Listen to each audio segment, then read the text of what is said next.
sedikit kami belajar tentang kisah Rasul ketika itu dibarengi dengan Ibrahim bin Adham ketika sedang berjalan-jalan di sudut kota Madinah. Maka ketika Rasul sedang menunggangi kendaraannya atau keledainya ketika di abad-abad yang silam itu, maka ada seekor unta.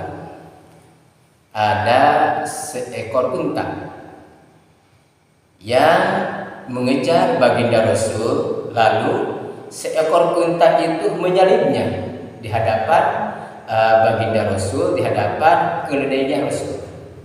Nah, sambil unta itu meneteskan air mata,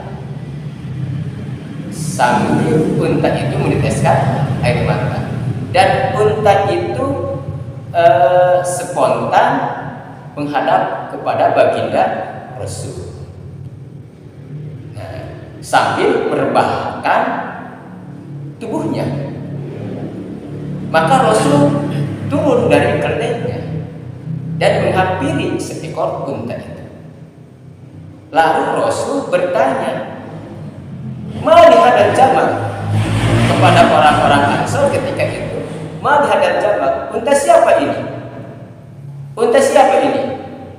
Dan dari sahabat Ansor mendekati Rasul bahwa unta ini punya saya. Nah, Rasul bertanya lagi,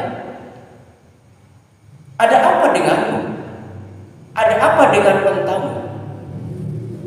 Apakah kamu tidak takut kepada Allah? Apakah kamu tidak taat kepada Allah? Sehingga unta ini datang kepada kami sambil menangis karena unta ini disiksa oleh kamu, diambil tenaganya, digunakan tenaganya, sementara unta ini oleh kamu tidak diberi makan, tidak dipelihara dengan semaksimal mungkin." Nah, kita ambil hikmah dari itu. Kenapa kita sulit menghadapi situasi seperti ini? Di saat orang lain sangat sulit karena harga sembako semakin tinggi, semakin mahal. Tapi di sisi lain, bagi orang-orang yang yakin kepada Allah, santai-santai saja, karena yakin bahwa rizki tidak mungkin salah kapling, rizki tidak mungkin salah alamat. Nah, lalu kenapa sampai kita ini mental kita ini drop karena menghadapi situasi seperti ini? Apa penyebabnya? Karena kita sangat jauh dengan kehendak Allah Subhanahu wa Ta'ala. Karena kita sangat jauh atas perintah Allah Subhanahu wa Ta'ala. Kita ambil hikmah dari seekor unta yang tadi. Unta saja tahu kepada siapa unta itu harus mengadu. Unta saja tahu kepada siapa kami harus datang ketika ada permasalahan. Maka unta itu cerdik, maka datanglah kepada baginda Rasul. Makanya dalam Al-Quran, "Fa in tanaza'tum fil amri farudduhu ilallah wa Rasul." Ketika ada permasalahan tentang sedikit apapun itu perkara, besar dan kecilnya itu perkara, maka kembalikanlah kepada Allah dan Rasul-Nya. Nah, kepada Allah, "Fa in tanaza'tum fi syai'in farudduhu ilallah wa Rasul." Maka kembalikanlah kepada Allah dan Rasul-Nya. Jadi ketika kita yakin, walaupun situasi hari ini, baik itu situasi ekonomi atau situasi politik, ingatlah sahabat-sahabat, walaupun kita hidup di muka bumi yang sama, di bawah langit yang sama,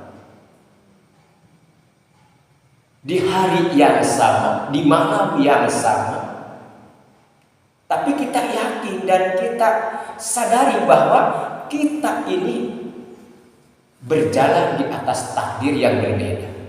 Pasti yakinlah itu, bahwa kita berjalan di atas takdir yang berbeda. Makanya jangan kalah dengan seekor unta. Unta saja tahu kepada siapa kami harus mengadu, kepada siapa kami harus datang. Nah, intinya untuk mensikapi hari ini, kembalilah kepada Allah, kembalilah kepada Rasul. Nah, makanya dalam ayat ini, wattabi mayuha, ikutilah apa yang telah Allah wahyukan kepada kita. Ilaika, ini kan kalimatnya ilaika. Wattabi, ikutilah olehmu apa sesuatu hukum perkara yuha yang Allah telah wahyukan ilaika kepada kamu. Nah, yang jadi permasalahannya, ilaikanya siapa hari ini? Gitu. Hadisnya sudah ada, yang mana sunnah itu adalah warisan dari baginda Rasul. Al-Qur'annya sudah ada, yang mana Al-Qur'an itu adalah wahyu dari Allah yang sengaja Allah turunkan melalui malaikat Jibril dan diterima oleh baginda Rasulullah, maka diperuntukkan bagi umatnya, termasuk kita.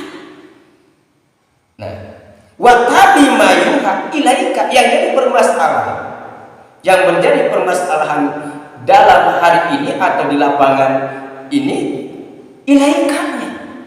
Siapa yang memposisikan menjadi ilaika, yang mengisi ilaika?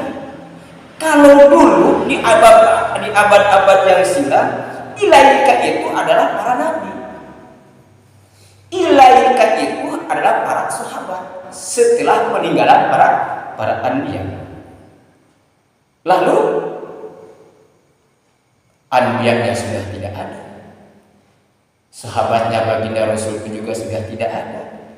Kan ada tabi'in, termasuk kita sebagai umat baginda Rasul harus mau dan harus mampu mengisi tentang ilaika hari ini. Watabi mayuha ilaika, dari siapa? Mirrobi, dari Allah Subhanahu wa ta'ala, yang mana wahyu itu sumbernya dari Allah Subhanahu wa ta'ala. Jangan keliru kita mensikapi hari ini, jangan keliru. Jangan sampai perintah itu datangnya bukan dari Allah, dari orang-orang kafir, dari orang-orang munafik, bla bla bla, apalagi dari dukun. Nah, kita bergegas. Tetapi ketika ada perintah dari Allah, kita abaikan. Berarti siapa? Mana letak ilaikanya hari ini? Ilaika itu Pak, dalam arti apa itu artinya ilaika itu? Nah, ilaika dalam ayat ini kan ini adalah harus mukhotobah, bukan goibah. Jadi bukan ilaihi tapi ilaika. Makanya watabi itu bergandeng kalimatnya sebagai watabi itu sebagai fi'il amar yang harus diikuti instruksi Allah. Watabi, dan ikutilah olehmu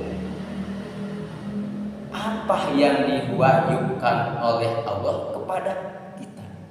Jadi ilaika itu isi ilaika kita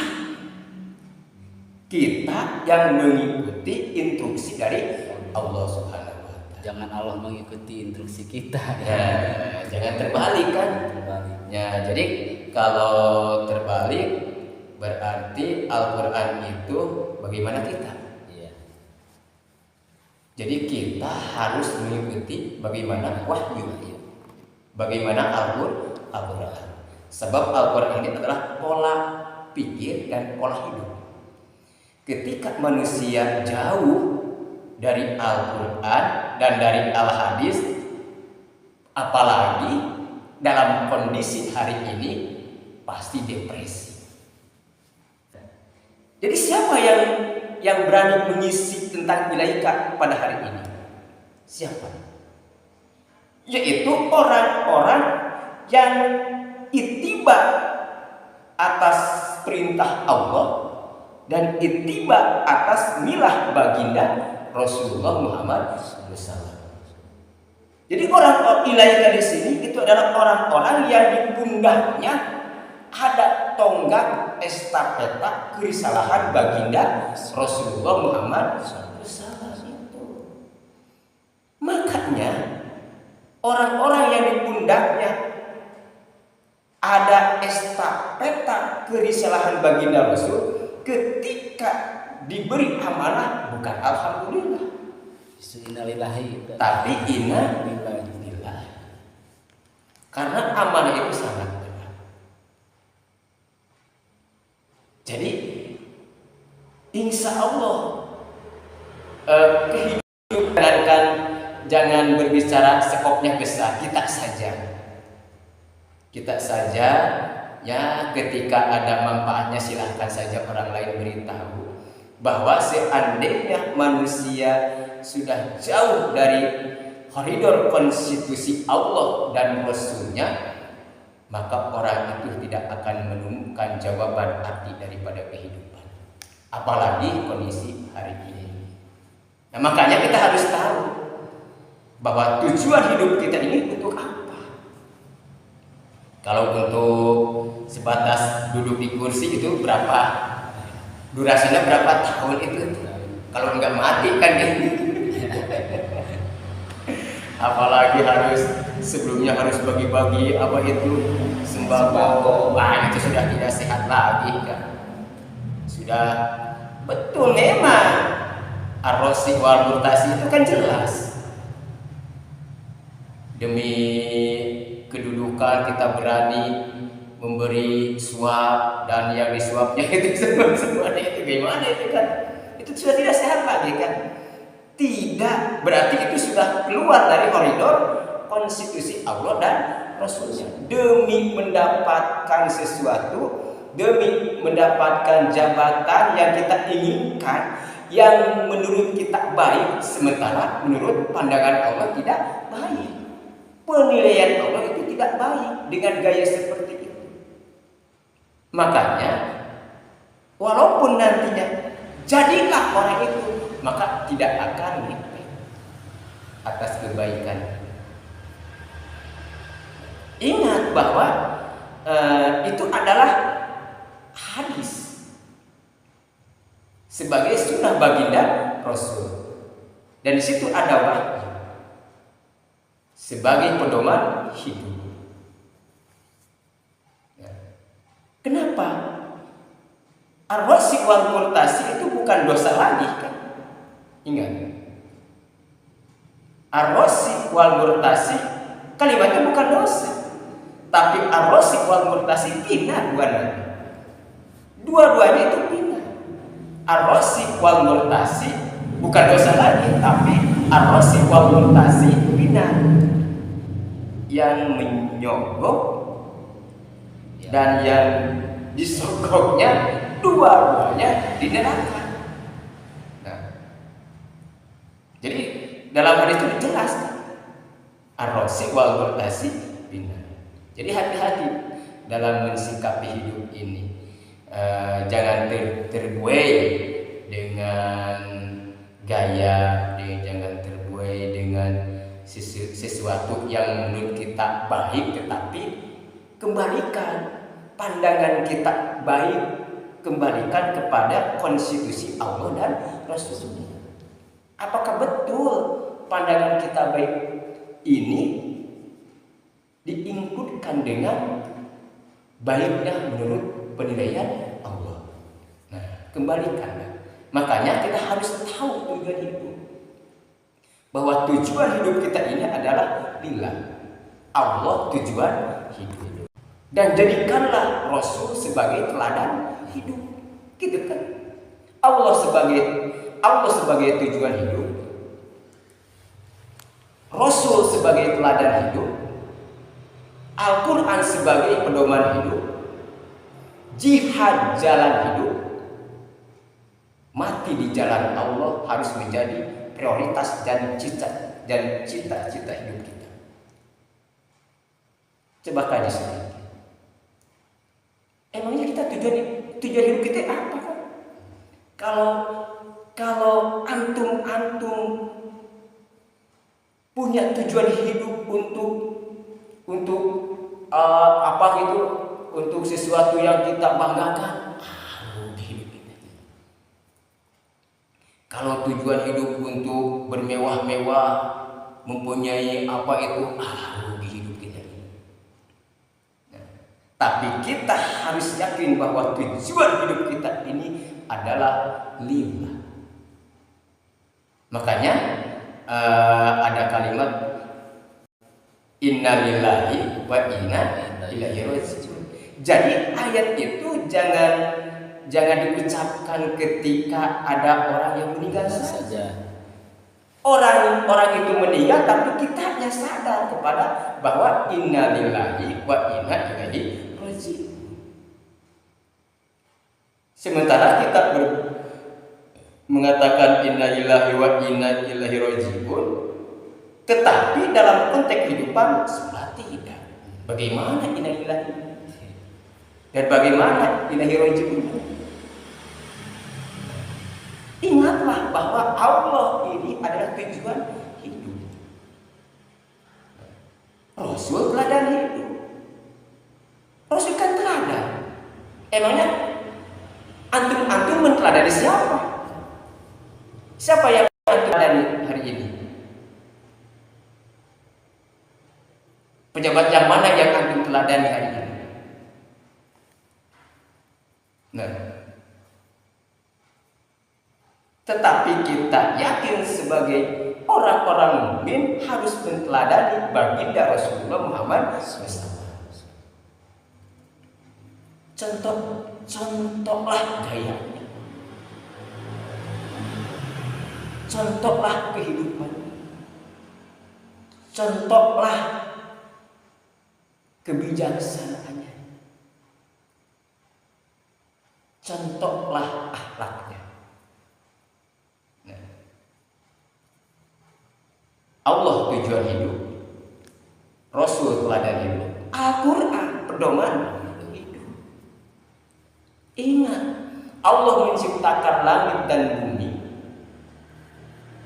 diatur dengan Al-Quran. Dan Allah menciptakan kehidupan di langit dan di bumi diatur dengan Al-Quran. Lillahi ma bis samawati wa ma fil ardh. Allah tujuan hidup, Rasul teladan hidup, Al-Quran pedoman hidup, jihad jalan hidup. Nah, arti jihad jangan diartikan itu adalah bahasa yang kita menjadi kita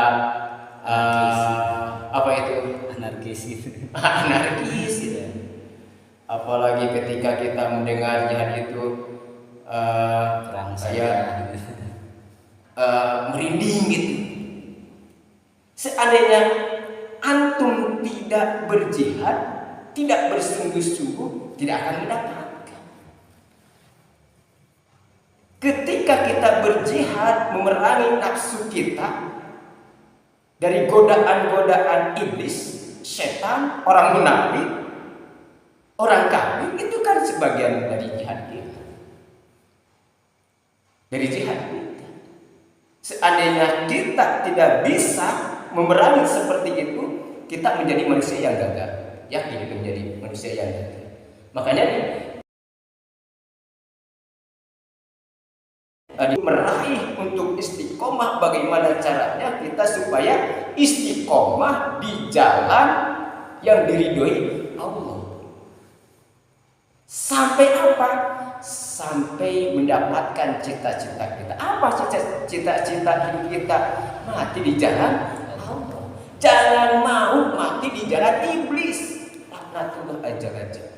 Tapi kita harus mempunyai cita-cita untuk mati walaupun tidak di medan juang, seperti halnya orang-orang Palestina hari ini. Tapi kita, bagaimana kita mati di jalan yang Allah ridhoi dengan kalimat husnul khotimah. Subhanallah. Nah, makanya dalam ayat ini wattabi ma yuha ilaika mir rabbi.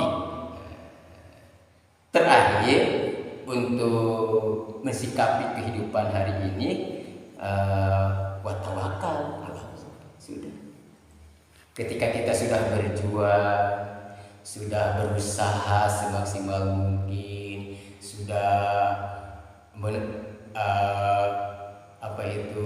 membicarakan yang kita tahu, tetapi kenapa tidak berhasil, bahasa kita tidak didengar, tawakal saja cukup kepada Allah.